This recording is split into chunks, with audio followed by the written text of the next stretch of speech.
নমস্কার, আমি ইন্দ্রাণী। শুরু করছি আজকে। দার্জিলিংয়ে উৎপাদন হয় এক অনন্য চা পাতা, সাথে অরণ্যের শ্রেষ্ঠ উপাদান মিশিয়ে তৈরি হয় মাকাইবাড়ি অর্গানিক গ্রিন টি, স্বাদেও স্বাস্থ্যে অতুলনীয়। এই বাংলাতে হিন্দু মহাসভার প্রথম অধিবেশনের সভাপতি মনীন্দ্রচন্দ্র নন্দী জন্মেছিলেন। রাষ্ট্রীয় স্বয়ংসেবক সংঘের প্রতিষ্ঠাতা কেশব বলিরাম হেডগেবার এই কলকাতাতেই পড়াশোনা করেছিলেন। এই বাংলাতেই জন্ম কর্ম জনসংঘের প্রতিষ্ঠাতা শ্যামাপ্রসাদ মুখোপাধ্যায়। এই বাংলা ভক্তি আন্দোলনের দেশ। এই বাংলাতে হিন্দু ধর্ম পুনরুত্থানের প্রথম মানুষ বিবেকানন্দের জন্ম কর্মভূমি। কিন্তু এত কিছুর পরে এই বাংলাতে সেই কোন কাল থেকেই এক চূড়ান্ত অসাম্প্রদায়িক সমাজ বেড়ে উঠেছে। তারা একসঙ্গে বসবাস করেছে, একে অন্যের উৎসবে আনন্দে মেতেছে, একে অন্যের পাশে থেকেছে। ব্যতিক্রম ছিল না?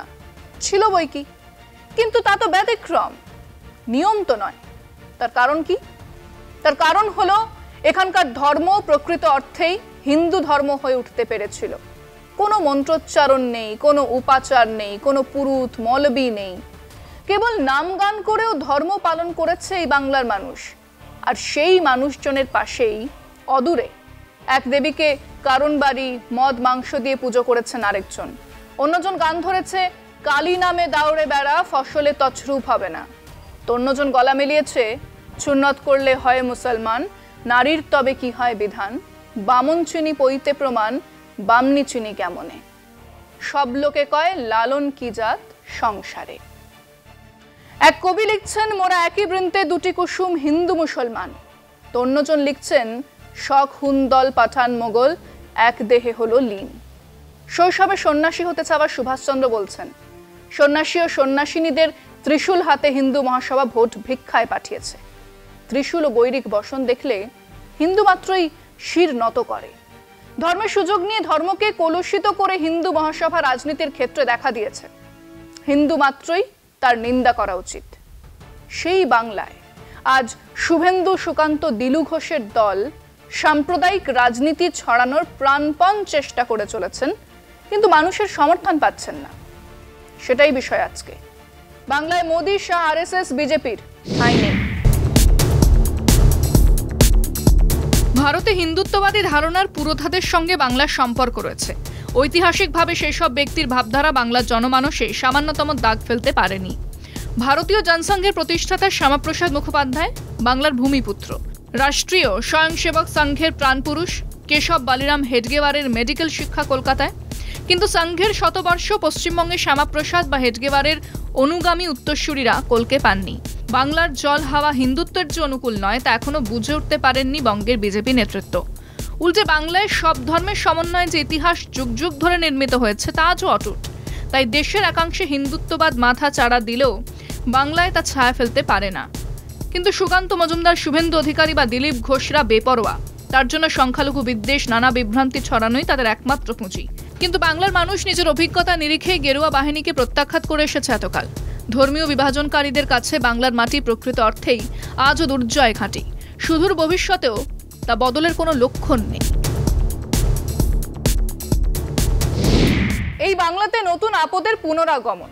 সময়ের ব্যবধানে যেমন ব্যাকটেরিয়া জন্ম নেয়, পাপ ঘুরে ফিরে আসে, আবর্জনা ভেসে আসে জোয়ারের জলে, ঠিক তেমনি এ বাংলায় এসে হাজির হয়েছে সেই বিষাক্ত চিন্তাভাবনা, ফেরি কারণেওয়ালা লোকজন।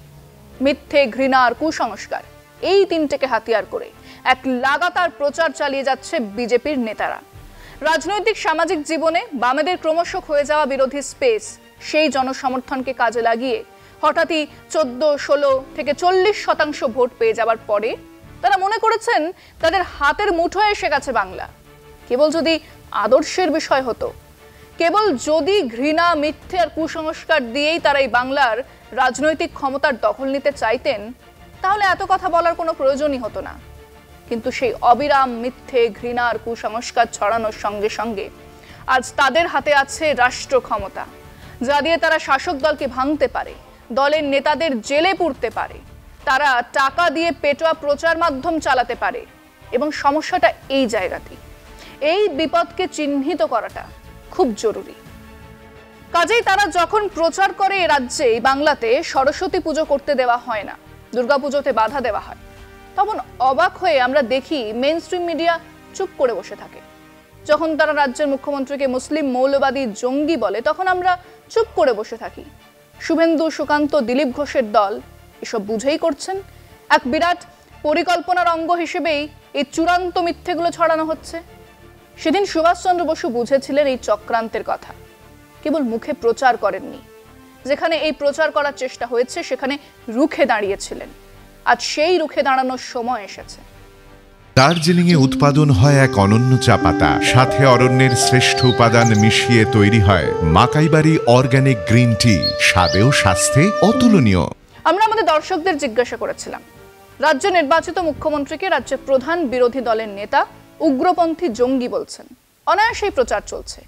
এই মিথ্যে ঘৃণা প্রচারকে বন্ধ করতে হলে কি করা উচিত বলে আপনারা মনে করেন? শুনুন মানুষজন কি বলেছে। এটা জনগণের উপরে সব করা উচিত, জনগণ যেটা করবে। মুখ্যমন্ত্রীকে এভাবে বলা হয়, তবে আমাদের রাজ্যকে অপমান করা হচ্ছে। রাজ্যকে অপমান করা মানে আমরা সাধারণ লোক অপমান হচ্ছে এই দেশে। তাহলে যদি আমরা সাধারণ অপমান হয়, যদি এটা জঙ্গিরই দেশ হয়, তো শুভেন্দু অধিকারীকে এই দেশ ছেড়ে চলে যাওয়া উচিত। তাহলে ওকেও থাকা উচিত না এখানটায়।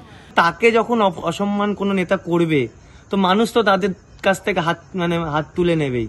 সুতরাং আজকে দেখুন না, আসুন দেখুন, আজকে বিজেপির আসুন দেখুন, সংখ্যায় ক্রমশ বিজেপির ভোট কমছে। কোনো শালীনতাবোধ কোনো দলের আছে বলে মনে হচ্ছে না। একটা মুখ্যমন্ত্রীকে তাকে যে রেসপেক্ট করা উচিত, সেই শালীনতাবোধটুকু বিরোধী দলনেতার নয়। যিনি এই জঙ্গি টঙ্গি এইসব কথা বলছেন, ওনাকে অতি অবশ্যই ওনার বিরুদ্ধে কোনো না কোনো পদক্ষেপ নেওয়া উচিত। এই যে অন্যায়, ক্ষমাহীন অন্যায়, এর জন্য শুভেন্দু অধিকারকে শুধু কদিনের জন্য সাসপেন্ড না, চিরজীবনকে আমাদের দল থেকে সাসপেন্ড করা উচিত। মুখ্যমন্ত্রী তিনি একজন, তার বিরুদ্ধে এরকম পদক্ষেপ নেওয়াটা ঠিক নয়, এইসব বলাটা উচিত নয়। বিরোধী দলনেতা যদি মুখ্যমন্ত্রীকে জঙ্গি বলে থাকেন, তাহলে তার উপযুক্ত প্রমাণ দিয়ে মিডিয়ার সামনে বলুক। নতুন মুরগি খাওয়া শিখলে সে একটু বেশি খায়, পুনর অবস্থাটা হয়েছে তাই।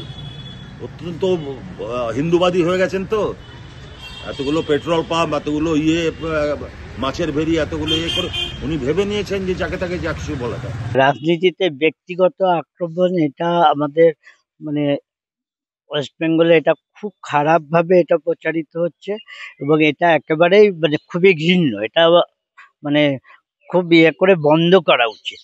একটা বিরোধী দলের নেতা হিসাবে রাজ্যের মুখ্যমন্ত্রীকে যদি উনি এরকম কথা বলতে পারেন, তাহলে ওনার সম্পর্কে আমরা আগে ওনাকে আরো বড় জঙ্গি বলবো। শুভেন্দু অধিকারী তো নিজেই আতঙ্কবাদী জঙ্গি, ওনার বিরুদ্ধে আর কি বলবো। উনি তো বিজেপির একটা বড় দালাল, সেই হিসাবে উনি মুখ্যমন্ত্রীকে যা ইচ্ছা তাই বলছে। ওকে বলছে, ও তাকে বলছে, এটা চলতেই থাকবে। এটা এমন কোনো নেই যে চলতে থাকবে। আজকে থেকে দেখছি, এটা তো আগেও ছিল, সিপিএম আমলেও ছিল। রাজনীতিটা এমন পর্যায়ে চলে গেছে, সৌজন্যবোধটুকু আজ কারোই নেই। বিরোধী দলনেতা মুখ্যমন্ত্রীকে বলছেন জঙ্গি নেতা, মুখ্যমন্ত্রী আর বিরোধী দলনেতাকে বলছেন যদি মুসলমান সমাজ রাস্তা বেরিয়ে আপনি ঘটাতে পারবেন। তো এগুলো একদম জঘন্য থেকে জঘন্যতম জিনিস চলছে এখন, এগুলো কোনো যুক্তি হয় না। হ্যাঁ, আমি মনে করি যে এই ধরনের কথাগুলো কিন্তু আনসিভিলাইজড। একটা যে গান্ধীজি বলেছেন, an eye for an eye makes both of them blind। যে আমরা এই ধরনের কাজ করবো না, কারণ যুক্তিসঙ্গতভাবে আমি দেখবো ওনার কন্ট্রিবিউশনটা বাংলার প্রতি, এবং আমাদের এইগুলো দেখলেই কিন্তু আমরা বুঝতে পারবো যে আমরা যে কথাগুলো বলছি, যে ধরনের আমরা অ্যাডজেক্টিভ দিচ্ছি, সেগুলো কিন্তু একদমই ভুল এবং আমাদের ইমিডিয়েটলি বন্ধ করা দরকার। একজন বিরোধী দলনেতা তার কাজ শুধুমাত্র এই ধর্মের নামে সুরসুরি দিয়ে এলাকায় দাঙ্গা বাঁধানো তার উদ্দেশ্য কাজ নয়। ঠিকই বলছে যে বিরোধী দলনেতা যেটা বলছে ঠিক। এই পারস্পরিক আক্রমণ ছাড়া আর কিছু না।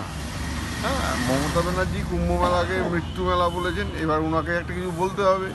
একজন নির্বাচিত মুখ্যমন্ত্রী, ওই পোস্টটার তো একটা ভ্যালু আছে, একটা সম্মানীয় পোস্ট। তো আমার মনে হয় না যে এরকম করে কাউকে কোনো পোস্টকে এরকম করে অসম্মান ডিরেক্টলি করা উচিত উগ্রপন্থী বা জঙ্গি বলে। বর্তমান দিনে যা পরিস্থিতি, আমাদের যে বিরোধী দলনেতা আছেন ওনার একটু মুখের দিকটা থেকে সংযত হওয়া উচিত এবং সবকিছু বিচার বিবেচনা না করে কোনো প্রমাণ ভিত্তিহীনভাবে কোনো কথাবার্তা না বলাটাই শ্রেয়।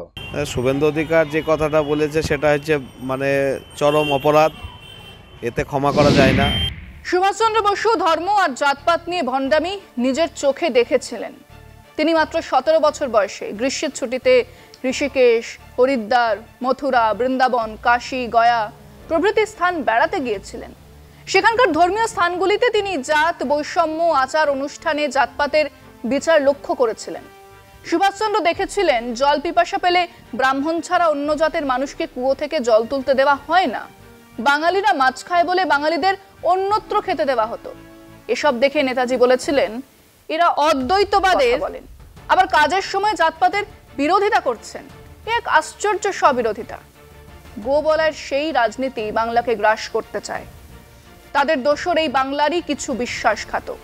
তাদের চিহ্নিত করুন, তাদের জনবিচ্ছিন্ন করুন। আজকে এ পর্যন্তই। দেখতে থাকুন কলকাতা টিভি, রাত দিন 7 দিন। দার্জিলিং এ উৎপাদন হয় এক অনন্য চা পাতা, সাথে অরণ্যের শ্রেষ্ঠ উপাদান মিশিয়ে তৈরি হয় মাকাইবাড়ি অর্গানিক গ্রিন টি, স্বাদে ও স্বাস্থ্যে অতুলনীয়।